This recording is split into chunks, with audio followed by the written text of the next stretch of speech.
ইন্নাল্লাহা ওয়া মালাইকাতাহু ইউসাল্লুনা আলান নবী ইয়া আইয়ুহাল্লাযীনা আমানু সাল্লু আলাইহি ওয়া সাল্লিমু তাসলিমা। আল্লাহ তাআলা জানাইয়া দেয়, আল্লাহ বলে আল্লাহ তাআলা রাসূলের উপর দরুদ পাঠ করে। শুধু তাই নয়, ফেরেশতাগণ রাসূলের উপর দরুদ পাঠ করে। আল্লাহ আদেশ করে, ইয়া আইয়ুহাল্লাযীনা আমানু সাল্লু আলাইহি ওয়া সাল্লিমু তাসলিমা। হে ঈমানদারগণ, তোমরাও রাসূলের উপর দরুদ পাঠ করো, রাসূলের উপর সালাম পাঠাও, রাসূলের জন্য সালাম পাঠাও। আজকে দুরুদ জবানের মধ্যে আমাদের নাই বললেই চলে, ঠিক না বেঠিক? অথচ দুরুদ বলে বান্দা বিপদে পড়ছো, বলে বান্দা দুরুদের আমল করো, বলে বান্দা অসুস্থ, বলে বান্দা দুরুদের আমল করো। এ বান্দা রিজিকের সংকট, বলে বান্দা দুরুদের আমল করো। এ বান্দা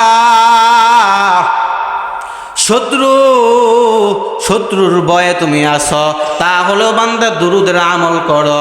এ বান্দা যত বিপদেই তুমি থাকো না কেন, বলে বান্দা দুরুদের আমল করো, সমস্ত বিপদ উদ্ধার করে দিবেন। বলেন কি? সমস্ত বিপদ থেকে উদ্ধার করে দিবেন আমার আল্লাহ। আমার আল্লাহ বান্দা সমস্ত বিপদ থেকে উদ্ধার করে দিবেন দুরুদের কারণে। এরে আল্লাহর গোলাম বলে দরুদ বলে কেমন পাওয়ারফুল, বলে কোন মুমিন যদি তার জবান দিয়া দরুদ পাঠ করে, বলে ওই দরুদটা তার জবান দিয়া বের হওয়ার পর ওই দরুদটা বলে বান্দা জঙ্গল পাহাড় পর্বত নদী নালা গাছপালা সমস্ত কিছুর মধ্যে বলে পূর্ব থেকে পশ্চিম পর্যন্ত গোটা দুনিয়ার মধ্যে দরুদের বাক্যগুলো শব্দগুলো ছড়িয়ে পড়ে। আর বলতে থাকে অমুকের ছেলে অমুক, আব্দুল করিমের ছেলে আব্দুর রহমান, ওই সৃষ্টির শ্রেষ্ঠ জীব মহামানব পয়গম্বর মুহাম্মদ সাল্লাল্লাহু আলাইহি ওয়াসাল্লামের উপর দরুদ পাঠ করছে, দরুদ পাঠ করছে। যখন এই শব্দ দিতে থাকে তখন সমস্ত সৃষ্টিজীব ওই বান্দার জন্য রহমতের দোয়া করতে থাকে। যেই বান্দা দরুদ পাঠ করছে ওই বান্দার জন্য রহমতের দোয়া করতে থাকে। গাছপালা বলে বান্দা গর্তের পিপিলিকা হইতে সমুদ্রের মাছ পর্যন্ত ওই বান্দার জন্য রহমতের দোয়া করতে থাকে। তাহলে বলেন দরুদ পড়া লাগবে নি? দরুদ পড়া লাগবে।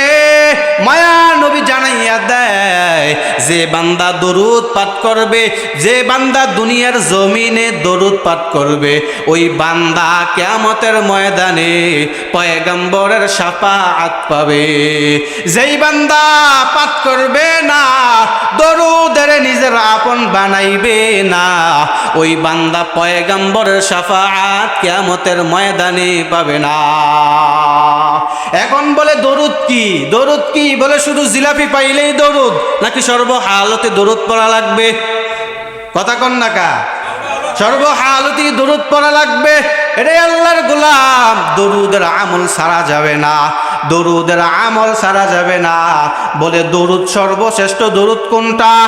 বলে নামাজের মধ্যে আমরা যে দরুদ ইব্রাহিম পাঠ করি এটাই হলো সর্বশ্রেষ্ঠ দরুদ। এটাই কি সর্বশ্রেষ্ঠ দরুদ? এটাই। বলে বান্দা এই দরুদ বড় হয়ে যায়, পড়তে কষ্ট হয়। এরে আল্লাহর গোলাম, তাহলে অন্য দরুদ আছে। আল্লাহুম্মা সাল্লি আলা মুহাম্মাদিন নাবিয়িল উম্মি ওয়া আলা আলিহি ওয়া সাল্লিম তাসলিমা। এই দরুদ পাঠ করেন, এটাও বড় হয়ে যায়। বলে তাহলে আরো ছোট দরুদ আছে সাল্লাল্লাহু আলাইহি ওয়াসাল্লাম। খুব ছোট, সাল্লাল্লাহু আলাইহি ওয়াসাল্লাম, সাল্লাল্লাহু আলাইহি ওয়াসাল্লাম, সাল্লাল্লাহু আলাইহি ওয়াসাল্লাম। বলে বান্দা সর্বহালতে জবানের মধ্যে এই দরুদের আমল লাগা দেন, তাহলে জবান সব সময় তরু তাজা থাকবে। বলে যেই বান্দা দরুদ পাঠ করবে ওই বান্দার জন্য 3টা পুরস্কার। কয়টা পুরস্কার বলেন? জোরে বলেন, কয়টা পুরস্কার? 3টা পুরস্কার। বলে বান্দার জন্য 3টা পুরস্কার কি কি? বলে বান্দার জন্য 3টা পুরস্কার হইল, 1 নাম্বার ওই বান্দার আমলনামায় আল্লাহ তাআলা 10টা নেক যোগ করে দেয়। 2 নাম্বার ওই বান্দার গুনাহ 10টা গুনাহ আল্লাহ মাফ করে দেয়। 3 নাম্বার ওই বান্দার উপর আল্লাহ তাআলার 10টা রহমত নাজিল হয়। তাহলে দরুদ পড়া লাগবে নি? কথা কন না কা? দরুদ পড়া লাগবে। দরুদের আমল সারা যাবে না, দরুদের আমল সারা যাবে না। বলে বান্দা, যেই বান্দা দরুদের আপন বানাবে ওই বান্দা আল্লাহ তাআলার তত প্রিয় হয়ে যাবে। আল্লাহ তাআলার প্রিয় হয়ে যাওয়া মানে পয়গম্বরের প্রিয় হয়ে যাওয়া। বলে বান্দা দরুদ যখন বান্দা পাঠ করবে ওই বান্দার, যেই বান্দা দরুদ পাঠ করবে ওই বান্দার জাহান্নামের আগুন জ্বালাইতে পারবে না। ওই বান্দারে জাহান্নামের আগুন জ্বালাইতে পারবে না যেই বান্দা দরুদ পাঠ করবে। বলে নীল নদ দিয়ে একটা জাহাজ যাইতেছে, একটা ব্যবসায়িক জাহাজ যাইতেছে। ওই জাহাজের মধ্যে একটা আল্লাহর বান্দা ছিল যে নাকি সর্বসময় দরুদের আমল করত। বান্দা দরুদ পাঠ করতেছে, ওই জাহাজের সাইডে নদীর মধ্যে একটা মাছ, ওই আল্লাহর বান্দা দরুদ পাঠ করছে আর ওই মাছ ওই দরুদের আওয়াজটা শুনছে। যখন ওই নদীর মধ্যে একটা জেলে জাল পালায়, জাল পালানোর পর ওই মাছটাকে যখন ধরা হয়, দইরা যখন বাজারে নিয়ে যাওয়া হয়, বাজারে নিয়ে যাওয়ার পর হযরত আবু বকর অথবা হযরত উমর, এই 2 জন সাহাবীর যেই কোনো একজন সাহাবী বাজারে যায়, যে আজকে বাজারে যাব, যেই মাছটা বড় ওই মাছটা আজকে আমি ক্রয় করব, ক্রয় করার পর আমি আমার নবীর দাওয়াত দিয়ে আমি খাওয়াবো। যখন হযরত আবু বকর এই মাছটা ক্রয় করলো, বড় মাছটা ক্রয় করার পর যখন বাড়িতে নেয়, বাড়িতে নেওয়ার পর যখন এটাকে রান্নার জন্য এটাকে জোগাড় করা হয়, যখন এটাকে চুলার উপর দেওয়া হয়, তখন চুলার আগুন অটোমেটিক্যালি বন্ধ হয়ে যায়। 1 বার 2 বার 3 বার। আশ্চর্য ঘটনা, কি ব্যাপার? চুলার আগুন কেন বন্ধ হয়ে যায়? মাছটা কেন রান্না করতে পারি না? নবীজির দরবারে খবরটা পাঠানো হলো। পয়গম্বরের দরবারে খবরটা পাঠানোর পর পয়গম্বর বলে, এই মাছটা এখন সাধারণ মাছ না, এই মাছটা সমুদ্রের মধ্যে একজন বণিক দরুদ পাঠ করছে আর এই মাছটা শ্রবণ করছে, এই জন্য এই মাছটারে দুনিয়ার আগুন জ্বালাইতে পারে না। দুনিয়ার আগুন কেন এই মাছটারে জাহান্নামের আগুনও জ্বালাইতে পারবে না। তাহলে কি একটা মাছ যেটা নাকি একটা সাধারণ প্রাণী, এই মাছটা আগুনের মধ্যে জ্বলে না একমাত্র দরুদ শ্রবণ করার কারণে। আর আমরা হইলাম সৃষ্টির শ্রেষ্ঠ জীব, মাখলুক, আশরাফুল মাখলুকাত। তাহলে বলেন, যদি আমরা দরুদের আমল করতে পারি তাহলে আমরাও ওই জাহান্নামের আগুন থেকে আল্লাহ হেফাজত করে দিবেন। আমাদেরকেও জাহান্নামের আগুন থেকে হেফাজত করবেন কে বলেন? আমার আল্লাহ জাহান্নামের আগুন থেকে হেফাজত করবেন। এরে আল্লাহর গোলাম। শুধু তাই নয়, এই দরুদের আমলের কারণে বলে শায়েখ শিবলি রহমাতুল্লাহ আলাই, আল্লামা শায়েখ শিবলি রহমাতুল্লাহ আলাই বাইতুল্লাহ জিয়ারত জিয়ারত করতেছেন, হঠাৎ করে তাকাইয়া দেখেন একটা যুবক, সেও বাইতুল্লাহ তাওয়াফ করতেছে ঘুরতেছে, কিন্তু বাইতুল্লাহ তাওয়াফের সময় একটা দোয়া আছে, ওই যুবক ওই দোয়াটা পাঠ করে না। ওই যুবক ওই দোয়াটা পাঠ না কইরা সে শুধু দুরূদ পাঠ করতেছে, দুরূদ শরীফ পড়তেছে।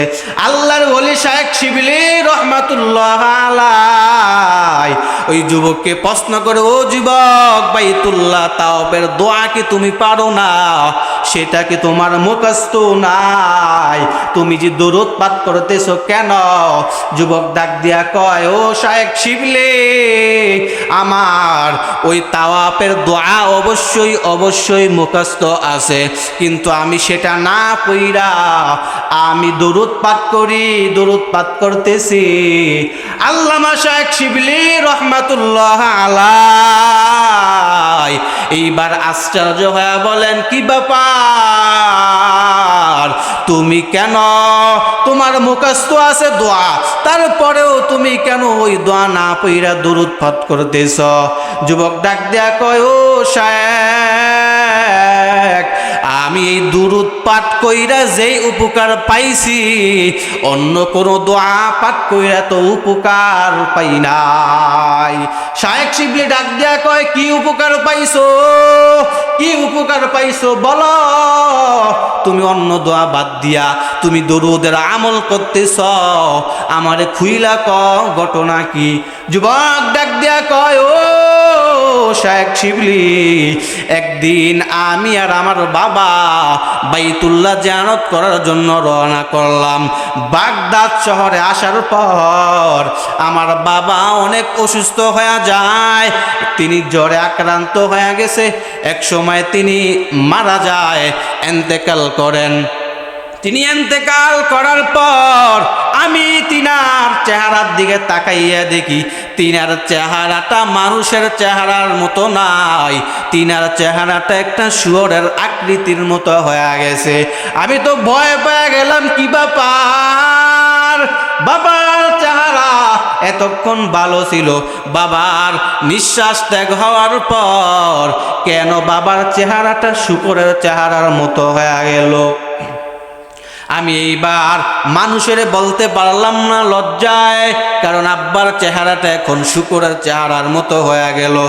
আমি বাবার লাশটার ওপর একটা কাপড় দিয়া সেই রাতে ঘুমাইয়া গেলাম, কান্না করতে ঘুমাইয়া গেলাম।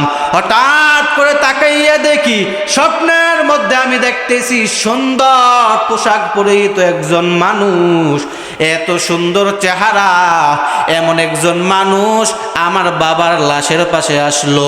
আসার পর কাপড়টা সরায়া তিনার হাতটা, ওই ব্যক্তির হাতটা আমার বাবার চেহারার উপর মাসে করে দিল। যখন মাসে করে দিল, তখন আমি তাকাইয়া দেখি আমার বাবার চেহারাটা আগে যেমন ছিল তার থেকেও সুন্দর হয়ে গেল। আমি তো এইবার আশ্চর্য হয়ে গেলাম, কি ব্যাপার, ইনি কে? যখন ইনি চলে যাবেন তখন আমি তিনার ওই পোশাকের নিচে ধইরা আমি বিনয়ের সাথে বললাম, একটু বলেন আপনি কি, আপনার পরিচয়টা দেন, আমার এত বড় উপকার করলেন, কে আপনি? তিনি বলেন, আমি হইলাম সাইয়্যিদুল মুরসালিন রাহমাতাল লিল আলামিন, আমি হইলাম মুহাম্মদ মুস্তাফা সাল্লাল্লাহু আলাইহি ওয়াসাল্লাম। যুবক তখন ডাক দিয়া কয়, আমার বাবা ইন্তেকাল করলো, আপনি কিভাবে জানলেন? পয়গম্বর ডেকে বলেন, ও যুবক, তোমার বাবা প্রতিদিন 300 বার ঘুমানোর পূর্বে প্রতি রাত্রে 300 বার আমার উপর দুরূদ পাঠ করতো। গতকাল তোমার বাবার দুরূদ আমার রওজায় যায় নাই, তখন যেই ফেরেশতা দুরূদ নিয়ে আমার দরবারে যায়, ওই ফেরেশতারে আমি জিজ্ঞাসা করলাম, ও ফেরেশতা, কি ব্যাপার, ওই ব্যক্তির দরুদ কেন আমার দরবারে নাই? ফেরেশতা বলে, ও পয়গম্বর, গতকাল রাত্রে ওই ব্যক্তি দুনিয়া থেকে চলে গেছেন। যখন ওই ফেরেশতা থেকে আমি খবর পাইলাম, তখন তোমার বাবাকে দেখার জন্য আমি চলে আসলাম। তখন আইসা দেখি তোমার বাবার চেহারাটা এখন শুয়োরের চেহারা, আমি মাসে করে দিলাম, ঠিক হয়ে গেল। এই কথা বলার পর পয়গম্বর চলে যায়। পয়গম্বর যখন চলে যায়, ওই যুবক ডাক দেয়া শায়েখ শিবলি রে কয়, ও শায়েখ শিবলি, সকাল হতে না হতেই আমি তাকা দেখি হাজার হাজার মানুষ আমার বাবার লাশের কাছে আসতেছে। আমি তো অবাক হয়ে গেলাম, কি ব্যাপার কি ব্যাপার কি ব্যাপার, আমি তো কাউরে বলি নাই, তাহলে এত মানুষ কোত্থেকে আসে? তাদেরকে জিজ্ঞাসা করা হলো, কি ব্যাপার, আপনাদেরকে কে বলল? তারা বলেন, আমরা ফজরের সময় আসমান থেকে একটা গাইবী আওয়াজ শুনতে পাই। বলে, কারা কারা গুনাহ করছো?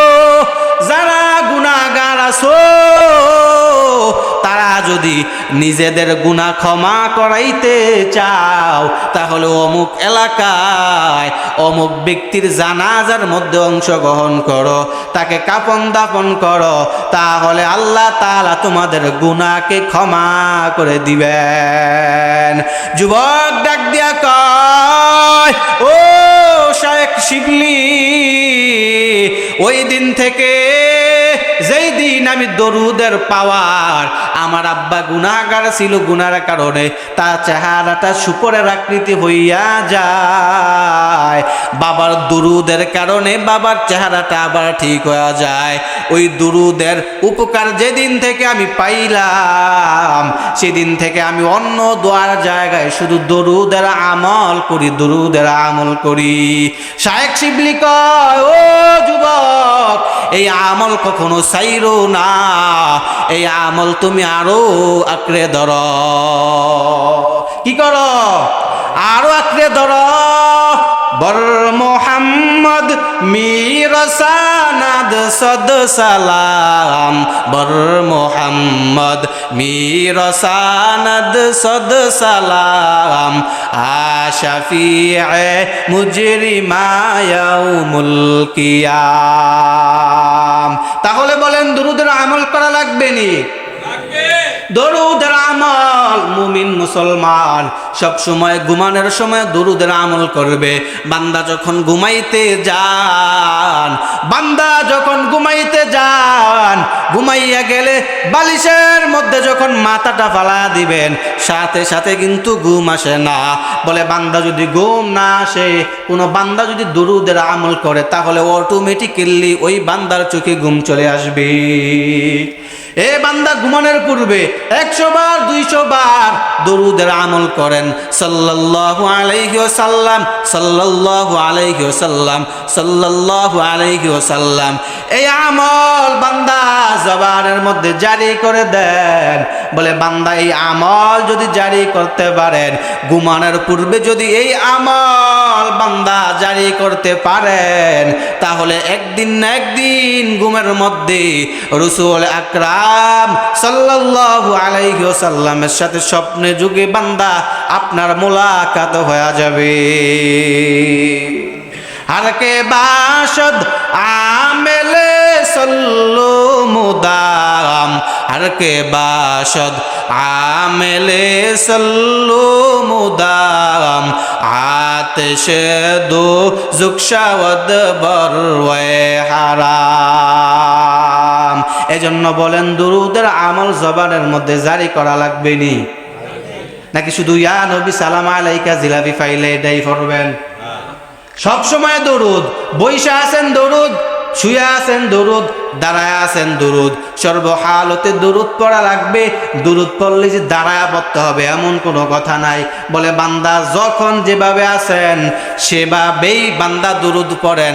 পয়গম্বর জানাইয়া দেয়, عن أبي هريرة رضي الله تعالى عنه قال النبي صلى الله عليه وسلم من صلى عليه صلاة واحدا صلى الله عليه عشرا বলে যেই বান্দা রাসূলের উপর একবার দরুদ পাঠ করে ওই বান্দার উপর 10 বার রহমত নাজিল হয়, 10টা গুনাহ ক্ষমা করা হয়, এ বান্দা 10টা নেক দেওয়া হয়। এজন্য দরুদের আমল বান্দা করা লাগবে। দরুদের আমল ছাড়া যাবে না। রিজিকের অভাব আছেন, রিজিকের সংকট, বলে বান্দা দরুদ পাঠ করেন। অসুস্থ আছেন, দরুদ পাঠ করেন। এ বান্দা বিভিন্ন বিপদ আপদে আছেন, পেরেশানির মধ্যে আছেন, বলে বান্দা দরুদের আমল চালান। দরুদের আমল যে যত চালাবে ওই বান্দা দুনিয়ার জমিনে তত সম্মানে থাকবে। কি করবে?